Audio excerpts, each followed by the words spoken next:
everybody, it's Doug here, Doug Mystic Eye on Board Game Geek, welcoming you to another episode of our playthrough of Return of the Heroes. This will be episode 6, I think, and we're going through 3 turns at a time. We're getting pretty close. Our fighter character is getting pretty close to being able to take down the villain. He's kind of far away and he's got some side missions to do on the way over, but he is close. So anyway, I'm not going to waste any time. I did want to correct one thing. There is a yellow path, and let me kind of give you a little hint of what I'm talking about here. There is these yellow paths, and I did make a note of it in the last video. Those are hidden swamp paths, and I did not make people search for those, but I will this turn going forward if someone has to cross them again. So got to pay attention to that. It's kind of close to the color of the beige ones, and I didn't notice it right away, especially when looking through the camera lens at the small camera screen. But I do know they're there, so we will make sure that we do it right going forward. That said, let's just get right to it and go to our guy, Aegon Stormblade.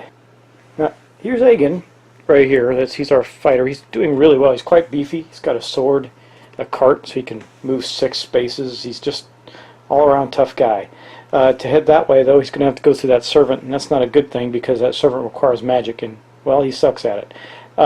He could go after the giant as well and head that direction. No matter what he does, he's kind of taking the long way around to get to the places he needs to go. But he also needs to go south, particularly down to the last tile, which is P, to escort the white stag. So he could go this direction back that way as well and just not encounter much of anything. And with his massive movement, it won't take him long to get there. So he's going to start here. He's going to go 1, 2, 3, 4. So back up so you can see where he's going. Boop. 5, 6. Now he's going to next turn. We're going to roll, see if he can cross here so he can cut. Well, actually, he just has to go straight up there. He doesn't need to do that, and he'll get to encounter something. No, he's got to go over here. We're going to see if we can cross that way. We'll see. Not sure if that's going to work out for him or not. He can also try and beef up his magic while he's there. Well, he might as well, right? It doesn't hurt anything. He spends a gold, which he's got, and he gets to, if he fails a magic check, he gets a point in it from the trainer. Not an experience point, rather, but a point, a +1 in his magic, which would put him from a 3 to a 4. Not going to help much, but it still helps. Anyway, that is his turn. Now we're going to go on to Sybil, Spellsinger. Sybil, being way up at the top of the screen, she's saying to herself, she does not want to go take on this servant that's there. He requires combat, and that's her worst skill. But she does need to go here to 4. So what she's going to do, she's got a movement of 3, but she also has some magic boots. And these magic boots, you see the +1 on the bottom there, that means it gives her +1 to her movement. So she's going to go 1, 2, that's all she needed. She can bypass him. He's a part of a quest, not part of her quest. So there she is with Grantis, where she will turn in her quest, her main quest, which is to give these pipes, the pan pipes, to Grantis, which she does. And in return, she gets a pearl. She needs to bring it home and mount it on her coat of arms. Once she does that, she can get her her special item or special gemstone, which will allow her to attack the Nameless. So she has completed her ultimate mission there and returned the pipes to Grantis there. So one of the things that I find interesting is in some of these quests is they're not always fully they're not always equivalent in what they give away. Like for instance, the one with our fighter where he had to rescue Daphne and take her to the convent.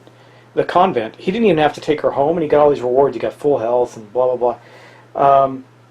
For Sybil, she has to take that pearl all the way back to her house, and all she gets is the gem, which is important, but that's all she gets, nothing more. But anyway, let's move on. Just one of the nuances of the game that I don't know how I feel about. But now we're going to go to Grow Frosthammer, who's trying to take his relic back home.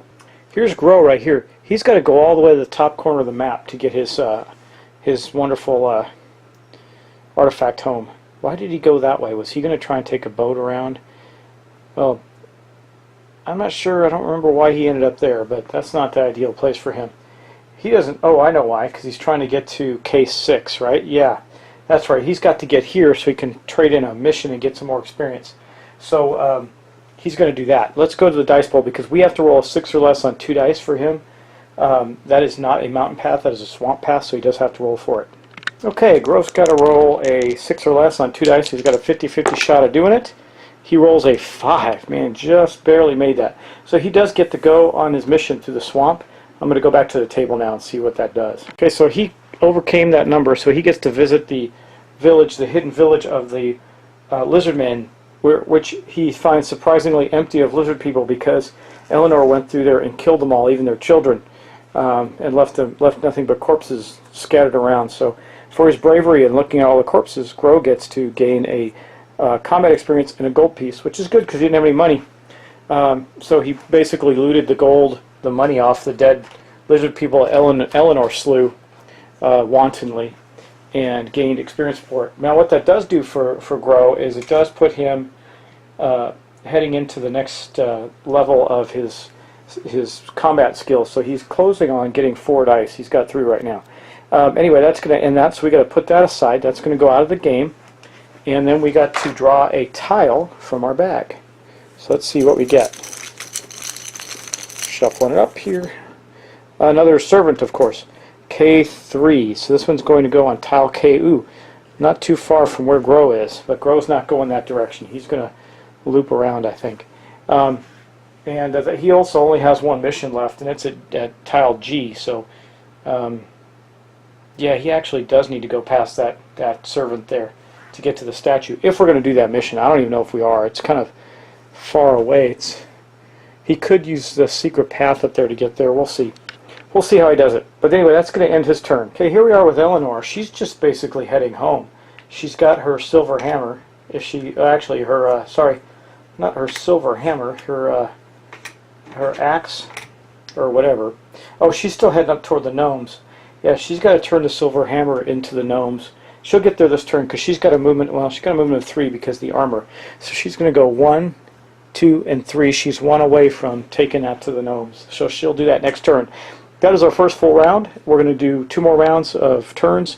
Now we're going to go back to Aegon Stormblade. So here's Aegon. He wants to cross the swamp and head to there. So what we're going to do with him is go to the dice and see if he can even get across that murky, misty swamp area. Now again, Aegon has no special skills that help him in these things. He's just a fighter. So he's got to roll a 6 or less on 2 dice, and he failed, so he cannot go around that way. He's going to have to, well, he can keep trying. That's 1 movement point of his out of 4. So he might as well try again. Actually, he's got a 6. So he's got a 5 right now. 4, 5, 6. He made it on the 2nd attempt. So he did find his way through the swamp, but it did cost him an extra move. So he's still going to get to where he wants to go with no problem. Just a little note, when you're searching for secret paths, you're supposed to put your character in the middle of the path. Show that he's trying to find it. If he fails to find it on the first turn, he gets to go to the spot anyway. And then on the next turn, he can go out.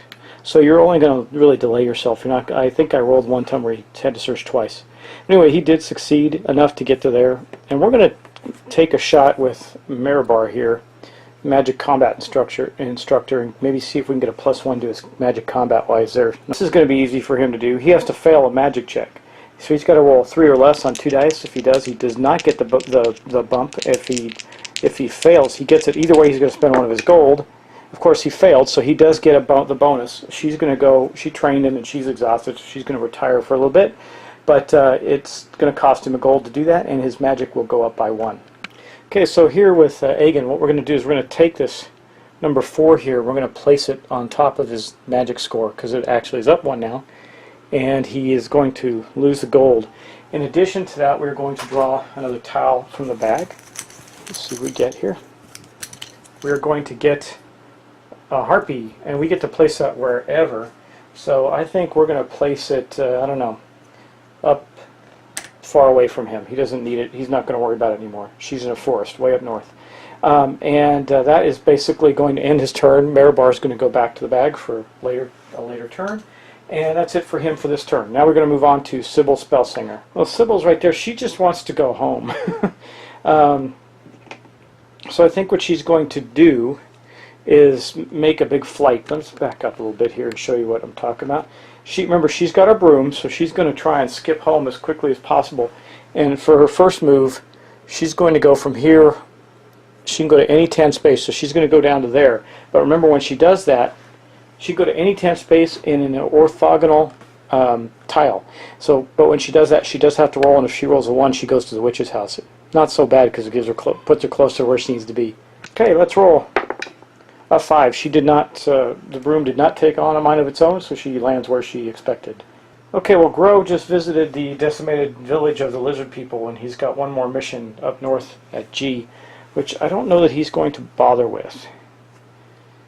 He does have a gold piece, so he can. Well, there's a boat there. He can use that boat for free and head up north. So I think what he's going to do for his turn is you can go 1 and 2. He's heading toward that boat over there. And that's going to be his whole turn. And a slow-moving dwarf, I tell you. He's got a lot of health in that, but man, he's slow. Here's Eleanor.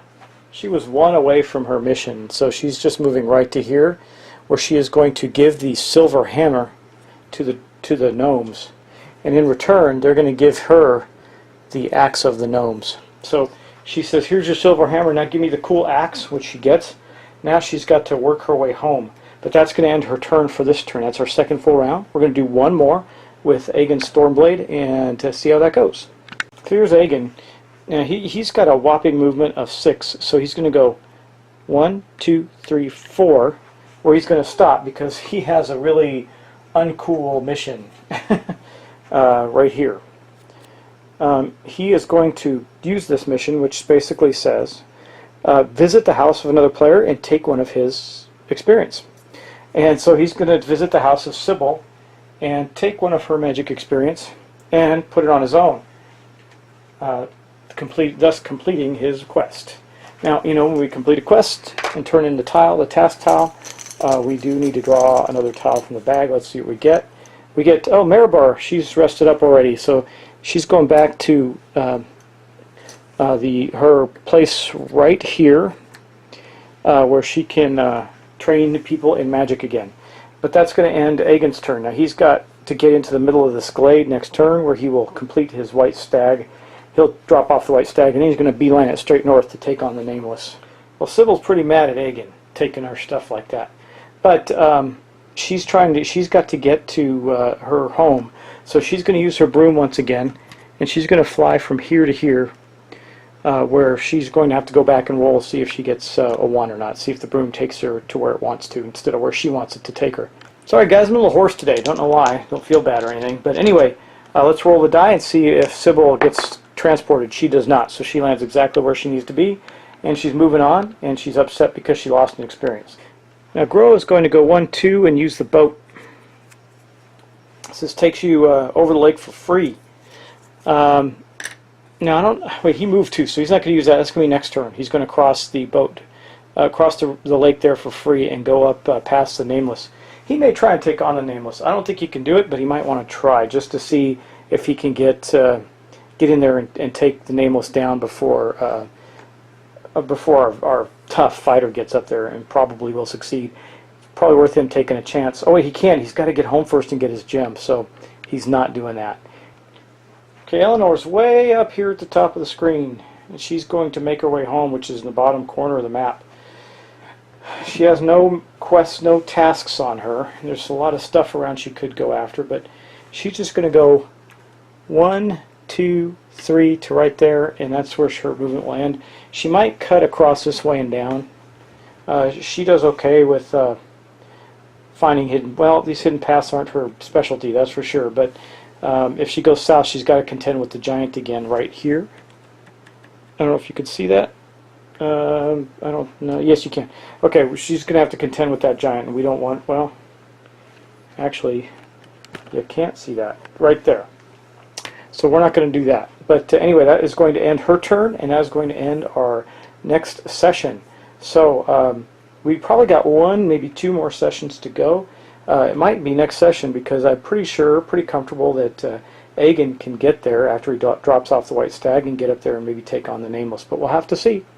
Anyway, see you next time.